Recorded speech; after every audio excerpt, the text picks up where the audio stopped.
everybody. Welcome to The World This Week. Who killed Russia's opposition leader Boris Nemtsov?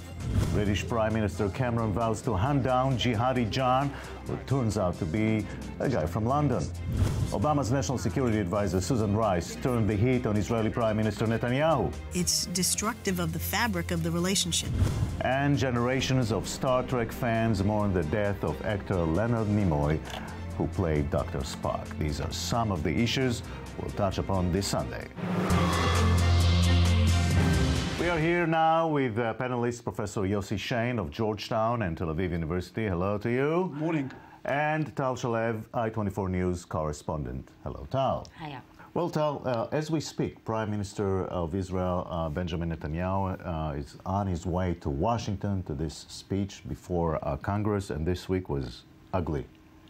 Definitely. Definitely. Well, first of all, we can be happy that the D-Day is finally approaching. In the past month, we've heard about this speech so much and had so many headlines that it is finally going to happen this week. And in the past week, it's true that the buildup has been increasing by the day by all sides, both the Obama administration, Netanyahu himself, and the Republican Party, who is standing up for Netanyahu, trying to back him on his trip, on this very controversial trip. But first of all, the White House and their allies escalated the rhetoric, and last week we had the comments by National Security Advisor Susan Rice, unprecedented comments in which she says that the speech is destructive to the fabric of relationship between Israel and the U.S.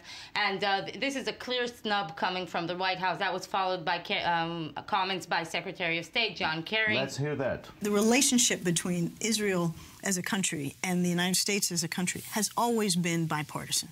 And we've been fortunate that politics have not been injected into that relationship. What has happened over the last several weeks, by virtue of the invitation that was issued by the Speaker and the acceptance of it by Prime Minister Netanyahu on 2 weeks in advance of his election, is that on both sides there has now been injected a degree of partisanship. The Prime Minister, as you recall, was profoundly forward-leaning and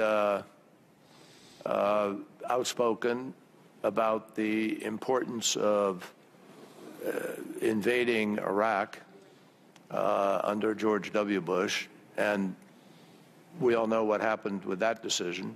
He may have a judgment that just may not be correct here. But Netanyahu is going anyway, and it's becoming an internal American matter of politics also. Netanyahu is not impressed by any of these warnings. He says it's his sacred duty to go and give this speech, and at the same time, you're right, the Republicans are launching a counterattack. His allies did, over the weekend, launch a counterattack on the Democratic Party, and there's a very controversial ad in the New York Times published by Rabbi Shmuley Boteach, who is one of Sheldon Adelson's affiliates, and this ad denounces Rice's comments and says that Susan Rice has a blind spot genocide, saying that she was blind to genocide, both the Jewish peoples and Rwanda's. And this is creates a big controversy in the United States in the past few hours. And the Prime Minister's office themselves just denounced these ads too, saying that they are against personal attacks. Of course. Professor Shine, look, according to a Gallup poll that was published by the Washington Post this week, most Democrats anyway are not favoring Israel's positions vis-a-vis the Palestinians, for example. So maybe according to this bipartisanship or partisanship all over Washington, Israel is just another issue that Democrats and Republicans are not agreeing upon. It's not exactly like that. I've been in Washington for too long to know that this is different. And anyone who tells you this is something that had been before absolutely is wrong. We have an administration here that is in total acrimony with the Prime Minister. The Prime Minister and the Obama administration are not working together anymore. They're working against each other. Let me give you the other perspective. Look, the achievements of the Obama administrations in foreign policy are not that great. People say. Well, they are not happy with Netanyahu now, but there are more and more reports that this is a dangerous deal with the Iranians, especially for Israel. So the Prime Minister of Israel goes there to present the point and try to influence. What's so bad about it? I mean, this administration... This is exactly the frustration. No one gives the Obama administration good grades. The Obama administration's performance in foreign policy, I would say, oftentimes was abysmal. abysmal. This is why you have to hug the administration, moving it with your own way, not to further alienate it. It's a tricky business. You had Menendez and the Democrats ready to challenge the Obama administration on Iran, and the president himself, in a speech to the nation, threatening to veto. They were threatening to override the veto. What happened is, with Netanyahu injecting himself into the fray, that the Democrats are moving to the fold of the president, not because the president is right. And the last point I'll make, yesterday, the Egyptian Second Court is deeming the Hamas to be a terrorist organization. So? Hamas is terrorism, and at the same time, with the tragedy for the Palestinians, as Hamas says, we have John McCain telling us is a tragedy, the greatest of the relation between America and Israel. Why? No reason whatsoever. And you are right. Just because Obama is not such a success, it doesn't mean that we have to fight with him. It means we can co-opt him and move with this administration, because there is no administration of 2 years lame duck. There is no concept like that.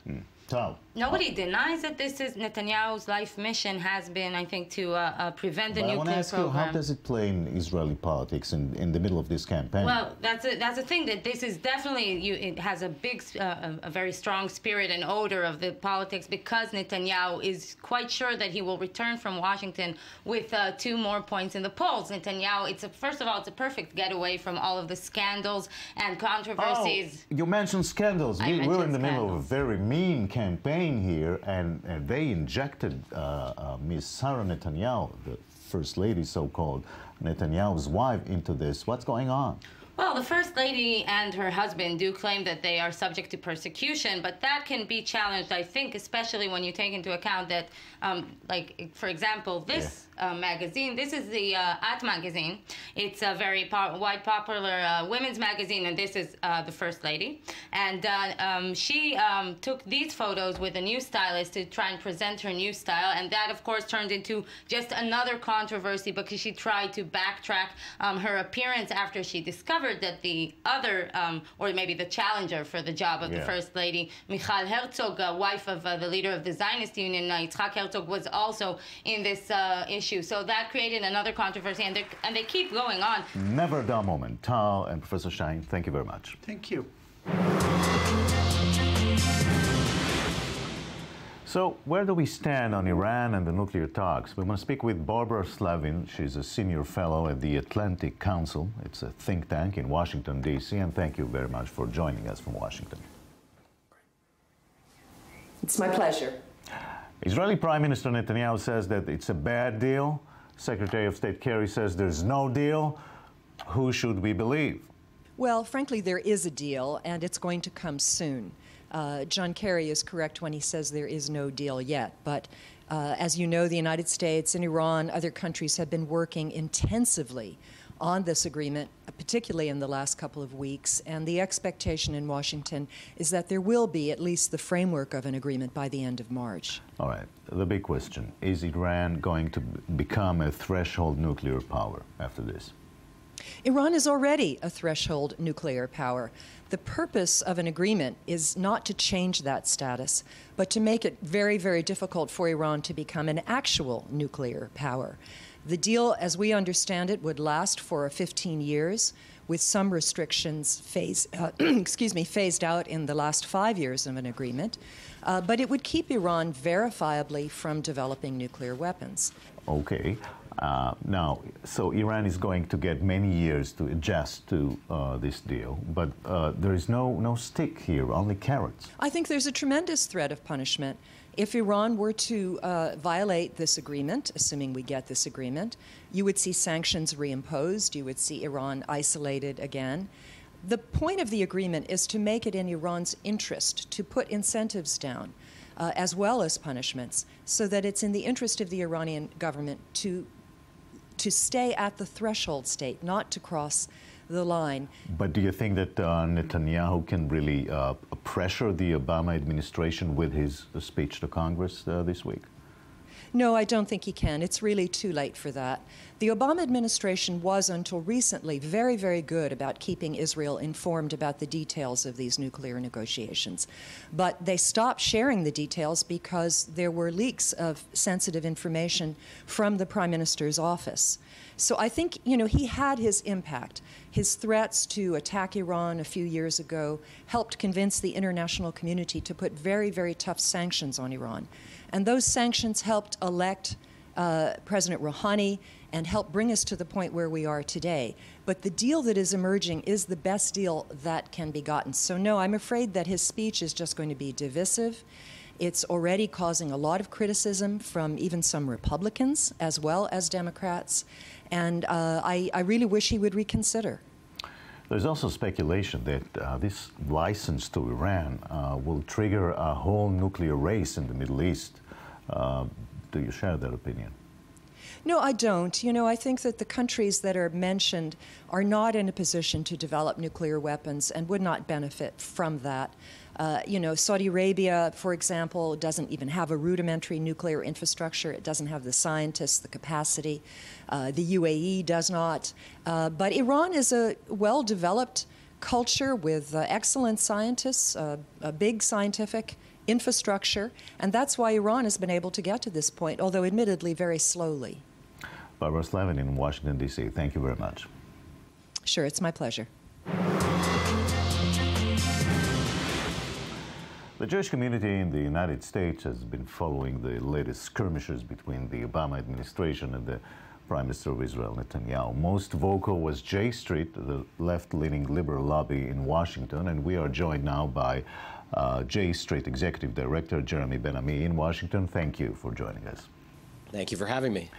Recently, you have launched a campaign against Israeli Prime Minister Netanyahu, which is unprecedented by a Jewish organization in America. What made you do it? Well, we are very concerned about the damage that the Prime Minister's speech and the way in which the invitation came about are doing to the U.S.-Israel relationship. It is fundamental to Israel's security to maintain deep, bipartisan, nonpartisan support in the United States for Israel. And when the Prime Minister of Israel engages in partisan gamesmanship with one party in order to embarrass the President of the United States and in order to advance his own political agenda, it only damages the long-run interests of the State of Israel. Maybe it's not Israel. Maybe it's American politics. Republicans and Democrats grew so much apart that they no longer agree on anything, including Israel. Well, I don't necessarily agree. In the United States, there's a wide range of views among American Jews and supporters of Israel. What doesn't divide us is we are not divided on whether or not we love the State of Israel and love the people of Israel. What divides us is what is the best way to promote America's friendship with Israel and to promote Israel's long-term security. And the divides here mirror the divides that you see in the Israeli election right now among Israeli Jews. So J Street is actually intervening in Israeli politics in the middle of an election campaign. Are you comfortable with that? We are not intervening in Israeli politics in the middle of a campaign. It's actually the Prime Minister of Israel who has injected himself in the middle of his election campaign and made the U.S. Congress a backdrop for his political campaign, who's injecting electoral politics into the midst of this. It's inappropriate. The speech should have been delayed until after the election. J Street is simply reacting to the initiative of the Prime Minister and the Speaker of the House and saying it was inappropriate and asking for the speech to be delayed. I don't see that as an intervention in Israeli politics. You make it all sound very personal. What if this is really a bad deal, and according to many reports it is? Shouldn't the Prime Minister of Israel just say it out loud and try to change it? Well, first of all, we don't know, as Secretary of State Kerry has made very clear, we don't know what the deal is because there is no deal. And so to already label it a bad deal is a little bit presumptuous because we don't know what's in the deal. Our view for American policy is that it is better to have a deal that gives you that kind of control and engagement rather than to have no deal and have Iran race towards a nuclear weapon and possibly plunge the Middle East into an all-out war. And so that's a policy difference.